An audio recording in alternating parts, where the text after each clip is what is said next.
লোকসভা নির্বাচনে কে কত আসন পাবে সেই নিয়ে একাধিক সমীক্ষা চলেছে বাংলা জুড়ে।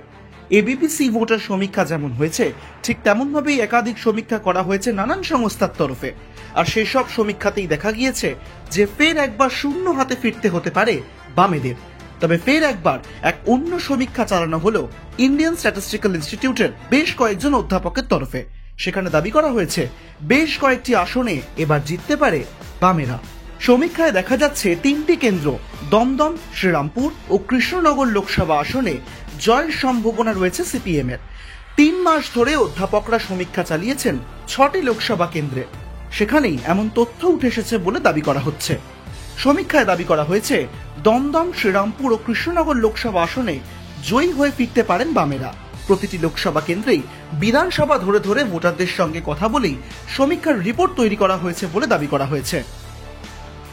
শ্রীরামপুর কেন্দ্রে তৃণমূলের কল্যাণ বন্দ্যোপাধ্যায়কে জোর টক্কর দিয়ে জয়ী হতে পারেন দীপশিতা ধর, হারাতে পারেন বিজেপির কবি শঙ্কর বোসকেও। আবার অন্যদিকে দমদম লোকসভা কেন্দ্রে তৃণমূলের বর্ষিয়ান নেতা সৌগত রায় প্রার্থী হয়েছেন, তাকে রীতিমতো গোল দিয়ে জয়ী হতে পারেন বামেদের সুজন চক্রবর্তী।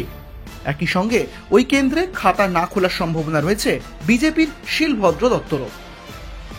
তৃতীয় অর্থাৎ কৃষ্ণনগর লোকসভা কেন্দ্রে তৃণমূলের মহুয়া মৈত্র আবার অন্যদিকে বিজেপির হয়ে দাঁড়ানো রাজবধূ অমৃতা রায়কে হারিয়ে দিল্লি যেতে পারেন এস.এম. সাদি। তবে শেষ হাসি হাসবে কে? পদ্ম শিবির নাকি শাসক শিবির, নাকি সবাইকে টক্কর দিয়ে এগিয়ে যাবে বামেরা? তা সময়ই বলবে। ব্যুরো রিপোর্ট, এক ঝলকে।